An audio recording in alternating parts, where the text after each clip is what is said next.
Hello everybody and welcome back to another episode of Ace Attorney Investigations 2. As you can see, we are in the middle of a logic chest with Blaze and the music has picked up. So we're gonna blaze right on through this to make sure he doesn't run away and get our information out of him before he does that. If I can remember where we left off in this. Okay. You don't want to talk about it, do you? You don't want to talk about the case. Isn't that why you're trying to get away from this place? No, dude, are those actually his abs? 'Cause damn. How sad. Yes, how sad indeed. Do you really suspect little old me? I do suspect you, and I'm confident about it. There was clearly no basis for case arrest. My, have you forgotten? Wasn't there evidence? The mask, the letter, and the corsage all were found in the girl's possession. Not to mention, she even confessed. All of these served to prove her crime. That's... Any objections? Yes? Objection, I'll bet I'll object. Wait. I don't think those are any of the right answers. You see, you have no response. It's true, I have no objections, although there is one point that bothers me. This man seems awfully familiar with the evidence. To remember everything without missing a beat. That intrigues me. This could be a useful clue. I still have more to ask you. Please wait, there's still something I want to ask you. I've grown wary of our little tot-to-tot. Please, keep it short, okay? Who made the decision? Okay, who made the decision? Who was the one who made the decision to arrest her? Well, I can't say I remember. Growing old is a terrible thing, you see? My memory's not what it used to be, you know? Perhaps I should use that clue. Don't play dumb with me. Didn't you remember all of the evidence in full detail just now? Stop pretending to be a forgetful old man when things aren't going your way. Uh-oh. Now then, who was the one who made the decision to arrest her? I see, you're a sharp one, aren't you? You know, I wish my son could learn from you. Because he's a real idiot. I'm not interested in your son. Who made the decision for the arrest? You're a bad man, you know? Don't you already know? The one who ordered her arrest. Obviously, it was you. The person right in front of me. I'm certain of it. Ouch. You make it sound like I committed some kind of injustice. Guess I'll have to clear that up. My honor's at stake here, you see? Very well, I'll continue to play along with you until you are satisfied. What is most crucial here is how much this man knows about this case.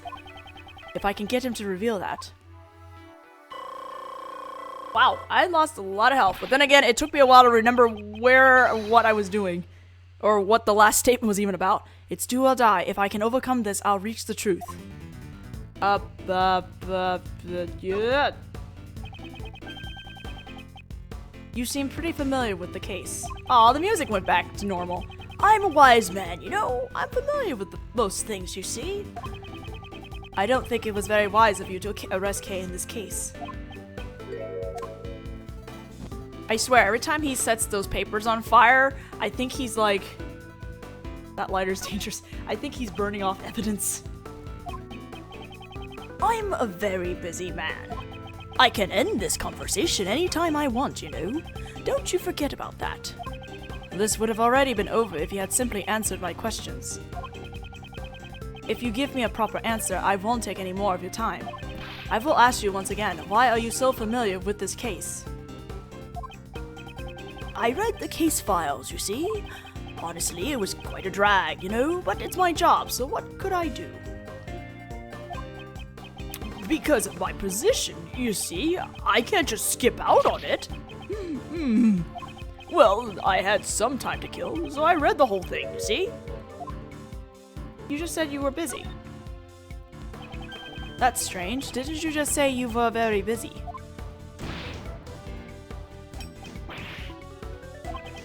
Aren't your faults slowly coming to light now? If you truly wish to protect your position, I would advise you to rescind that arrest order.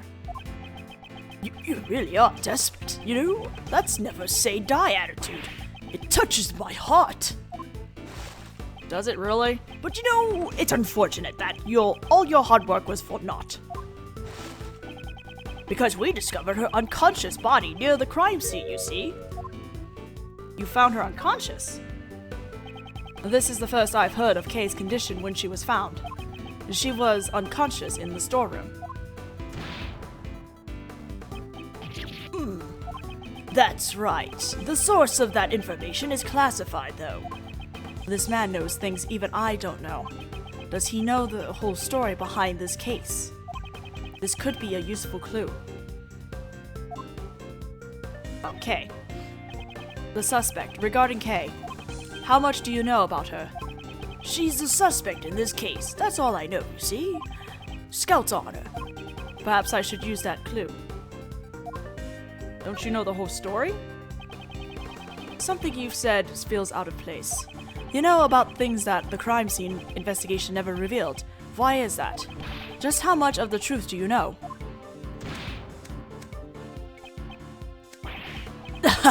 You're making that forceful face again. You know, it kind of makes me want to do the same. Like this. I don't care if you copy me. You can never copy me. You can never copy me. Wait and see. You really are a persistent one, you know? But I can admire that, you see. I will take that as a compliment. Can't you give it a rest already? At my age, my body's not as strong as it once was, you know? There is no one else who could be the culprit besides her. She was even given that much evidence to show that she was committed the crime.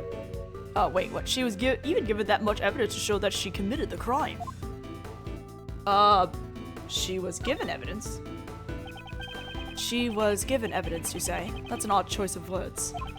It almost sounds as if she did not possess them under her own will. Yeah. I see. You really do have a fine eye for the details, as expected of a former prodigy prosecutor. Why do you say given, though? Come on, that's easy to, fix. You've already found your answer, haven't you? I'm listening, so go ahead and say it. There's no need to hold back. I have finally wrenched open the heavy door to the truth. Now, all that remains is to strike the final blow. Kay is not the culprit. Kay is not the culprit. My, that's a rather bold claim, you know. Anyone can shout objections at the top of their lungs, you see, Mr. Former Prodigy Prosecutor. I shall break through this with that clue. The true culprit was someone else. Kay was framed. The true culprit is pinning the blame on her. That is my answer. Well, gee, we could have, skipped a couple steps. Oh! Well then. That was an interesting animation. Yes, you're a clever one. It almost makes me feel bad that your prosecutor's badge was taken away, you know? Yes, it's as you say. Checkmate. Honestly, we all knew that she was framed. It just took a long way around to prove that point. You arrested Kay even when you knew the existence of the true culprit. Don't toy with me. There's no way such an act would be tolerated. You sure are green, you know? That's what a prosecutor's supposed to do.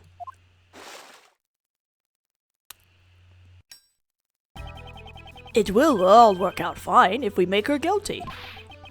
Who would desire such a resolution? If I had to say, maybe the P.I.C. And also, maybe me, you know? When I heard your words just now, I could barely hold back my tears, you know? It was just so splendid, you see, and it burns me up inside. I'm not the most perfect piece of work, you know, so I can't forgive such usefulness. You say the truth is important, but you know, once you know the real value the truth holds, I wonder if you can still say the same thing. What are you trying to say? When you get to where I am, you can just create your own truths, anytime you want. K for a day is the culprit. That was a truth that I simply manufactured out of thin air. Good, very good. That face, that expression.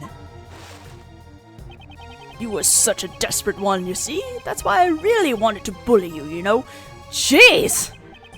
You see, even if you know the truth, there's simply nothing you can do. And that's the real value of truth.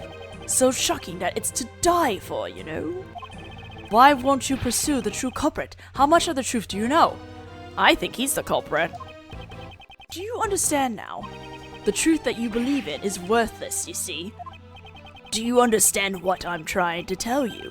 Powerless former prosecutor? You... Ooh, scary, scary. You know, I guess that the friends of the heinous criminal are also quite heinous themselves. Blaze, you... And like this, you see, one more person will disappear before me. Ah, here comes the waterworks. Those tears of mine just won't stop, you know? Ah. Welp! Now we know what we mean, what he means when he say disappear, quote unquote. Everything will be decided in today's deliberation. K's innocence. I will definitely prove it. Is there to be continued, or are we gonna go right on it? Oh. Hello. Why is a lot of heart in here? 10 members are present. The quorum has been met. From here on out, let the council begin. Today's deliberation shall be about Miles Edgeworth's aptitude and ability as a prosecutor. Let our members discuss this matter with a clear conscience of the goddess of law. A clear conscience? Don't make me laugh. Courtney, please give us your report. On April 5th, Prosecutor Edgeworth carried out an illegal investigation and resisted arrest.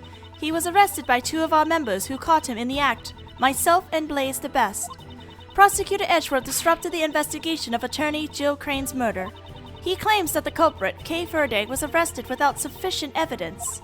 Even now, his claim remains unchanged. Tell us more about the murder incident. On April 5th, the victim's body was found here in the P.I.C. meeting room. Regarding the details... I, Sebastian Debes, the best prosecutor, will enlighten you. The prosecutor in charge, Sebastian Debes, will explain the rest of the details. The murder happened on the night of April 4th. The victim was one Jill Crane. On the same night, a black market auction was being held in this very meeting room. I guess Mrs. Crane was taking part in the auction. Yep.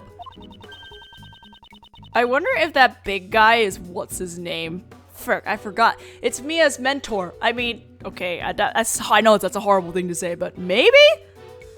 The murder occurred in the middle of the auction, did it not? When Miss Crane was found, she was dressed like the conductor of the auction. However, based on the fact that the auction continued after the murder occurred, I deduced that Miss Crane could not have been the conductor. You weren't the one who made that deduction. Sebastian, please show everyone the basis for the arrest of the culprit. You got it, Justine! Kay Faraday was unable to bear the weight of her good conscience. I believe you mean her guilty conscience. Yes, and it was her guilty conscience that drove her to confess the crime. According to her confession, on the roof of this building, she met a figure in a red raincoat on the viewing platform. So Crane was wearing a red raincoat? Yes, that's correct. The culprit used the conductor's clothes as a red herring to mislead us. At the time of the murder, Miss Crane was wearing a red raincoat. It was I who discovered the raincoat near this building. He did. I'm sure it was the forensics team who found it. To be more precise, it was the forensics team under Sebastian's order who discovered it. I thought as much. According to the blood analysis, the person in the red raincoat and Miss Crane were the same person. I think this is forgery. The decisive evidence is the culprit's own confession. She testified that she killed her.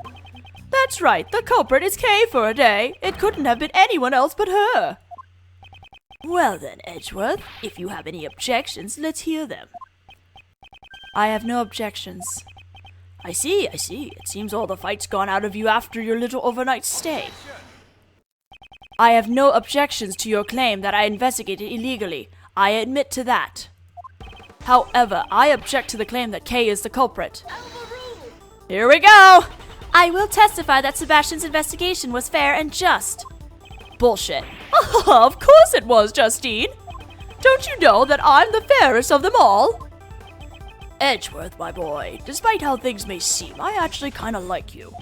If, and this is just an if, you see, if you were to withdraw your objection, you might be sitting on this side of the bench tomorrow. This is bribery! I'll ask you one more time, Edgeworth. Do you have any objections? Don't take me for a fool. I advise you to watch what you say. This man is the one who should watch what he's saying. I'm talking about the case, not about a chair. I demand a testimony. By all means, let me hear it. I want to know how the P.I.C. understands this case. A testimony from us, eh? Fine then, if that's what it takes to make you happy. Courtney, give him the materials from the investigation. Sir, but that's... It's the end of the line for him. I'll let him go out in a blaze of glory. If you insist, Mr. Chairman. Why don't we have Courtney give the testimony? I have no objections. Mr. Edgeworth. Don't worry, Kay. You just watch from over there. Bring it! Miss Crane went to the black market auction as a customer. The red raincoat was one of the items up for auction. We believe that she left her seat after winning the bid for it. The only exit from the storeroom is the hatch that leads to the viewing platform. Miss Crane went out to the viewing platform, where she was attacked by Kay for a day. That was how she met her end, and that concludes my summary of the case. The red raincoat was up for auction. Is that a fact? It is quite likely. The red raincoat had been a piece of evidence in the assassination attempt on the president of Zhangfa, as you well know. Originally, it should have been stored in an appropriate place. But when I asked about it, I learned that it went missing. And it somehow made its way to the black market auction. Certainly a natural conclusion. My, well done, Courtney. Your explanation is as clear as ever. I am much obliged. Prosecutor Edgeworth, will you concede defeat now? Sorry, but I don't plan on it. I see. I am relieved. Relieved? What does she mean? Come to think of it, her reason for questioning me yesterday remains a mystery. Just what is she thinking? I think she's trying to help you.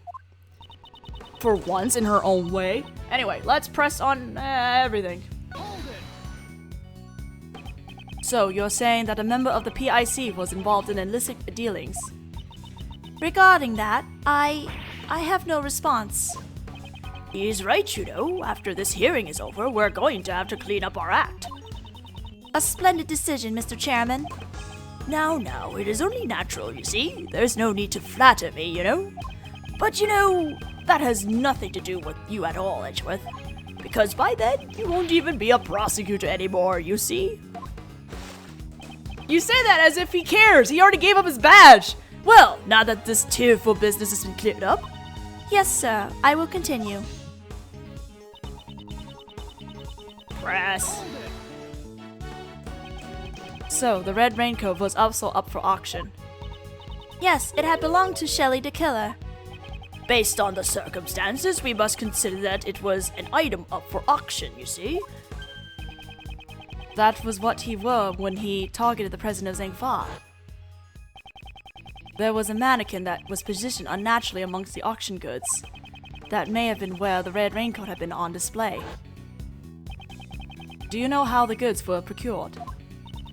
We're currently investigating it, but it's none of your concern, Prosecutor Edgeworth. Soon, you will be nothing more than an ordinary individual, and then you will be finished. It seems the results of this deliberation have already been decided. Enough about me. Please continue your testimony. Since the raincoat had been up for auction. Press. Why would the victim immediately leave her seat? That had to do with how the auction was conducted. It seems that after the winning bid, the winner was required to pay for the item immediately. That matches up with Miss Hart's testimony.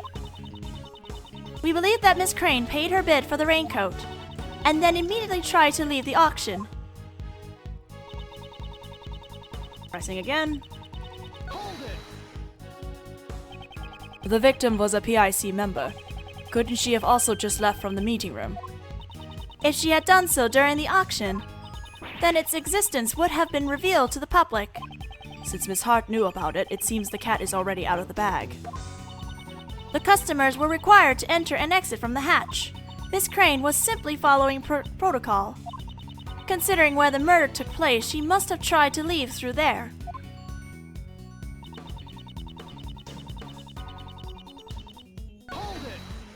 Pressing again.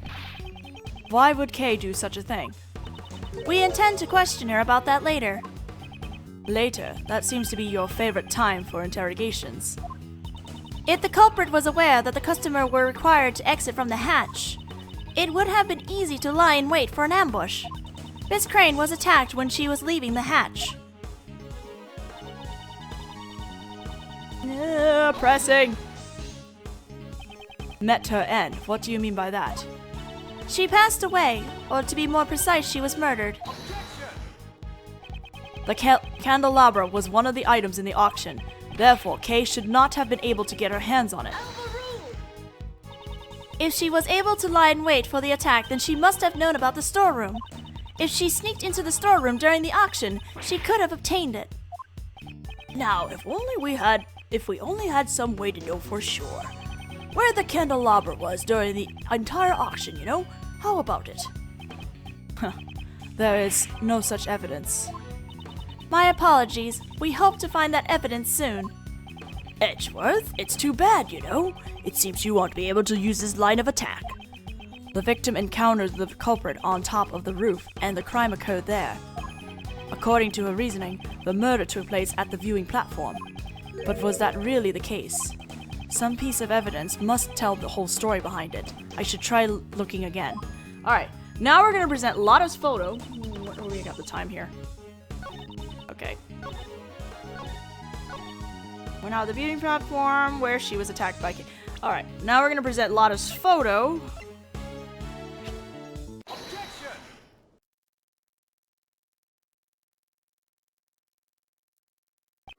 Judge Courtney, I have found it to be strange for a while now. Why is Miss Hart here with us? She is an eyewitness to this case. Isn't it only natural for her to be in attendance?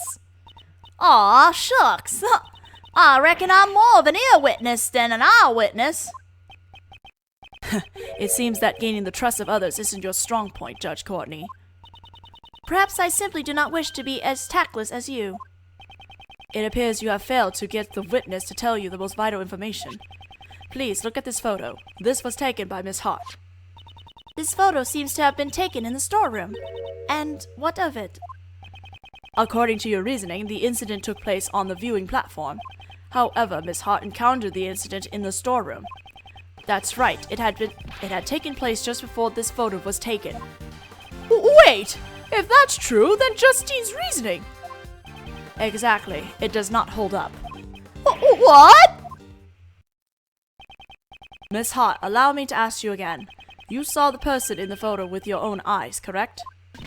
I sure did. I seen him plain as day with my own 2 eyes. And what did you think of the time? At the time? I figured I was about to get me a big scoop. You know? I guess that makes sense. That's not what I meant. What did you think of that person? Huh? Well, I reckon she helped me bring home the bacon. Are you mocking me? Aw, shucks, don't make that scary old face. It was just a harmless little joke. The person in the red raincoat, I reckon they were the culprit. I hope you understand now. The crime occurred in the... Prosecutor Edgeworth, I cannot understand your argument if you do not say it out loud. If you had simply asked, I would have been more than willing to explain. Explain what? The sounds Miss Hart heard may not necessarily be related to the case. What? That is impossible. Enough of your excuses.